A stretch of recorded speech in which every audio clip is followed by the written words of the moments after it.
Pinupuri ni Stephen Curry ang crucial game-winning basket ni LeBron James. At alam ni Anthony Edwards kung gaano kahalaga si LeBron James sa Team USA.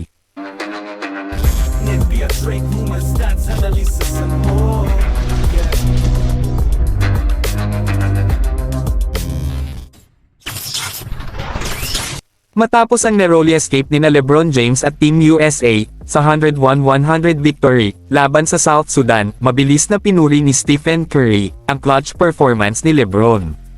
Habang naglalakad sila palabas ng court, mabilis na pinuri ni Curry ang kanyang teammate and acknowledged ang critical role ni James sa pag-secure ng panalo. Sa isang thrilling pre-Olympic exhibition game na ginanap sa London, ipinakita ni LeBron James ang kanyang mga kakayahan sa clutch sa pamamagitan ng pag-score sa basket na nanalo sa laro may 8 segundo na lang ang natitira.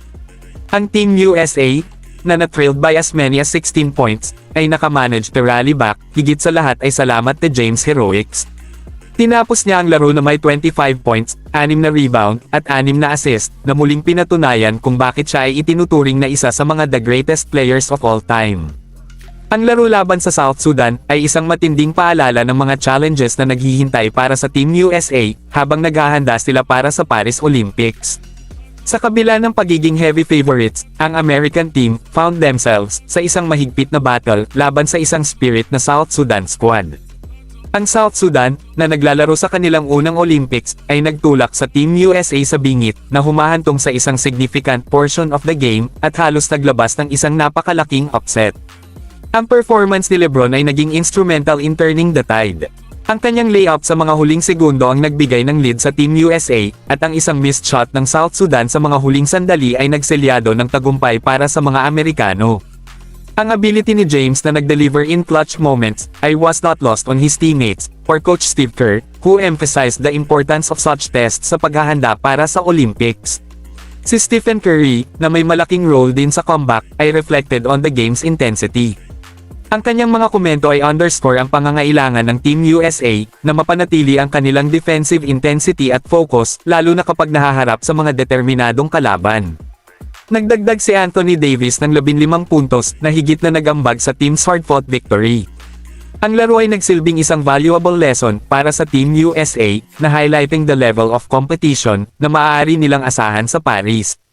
Dahil ang kanilang mga pananaw ay nakatakda sa 5th consecutive gold medal, ang koponan ay kailangang dalhin ang kanilang best effort every game dahil kahit na ang pinaka hindi inaasahang mga kalaban ay maaaring magdulot ng isang malaking challenge.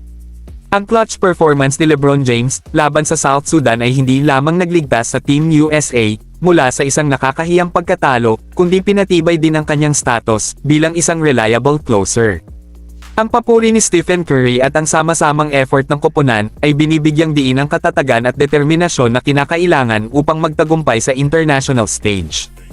Habang papalapit ang Olympics, kakailanganin ng Team USA na buuin ang experience na ito upang makamit ang kanilang sukdulang layunin na manalo ng ginto. Kasunod ng narrow victory ng Team USA laban sa South Sudan, hindi nagdalawang isip si Anthony Edwards na bigyan ng credit si LeBron James para sa panalo. Sa isang post-game interview, may ikling iniugnay ni Edwards ang tagumpay ng koponan sa veteran star performance. Nang tanungin kung ano ang biggest difference in the game, tumugon lamang si Edwards.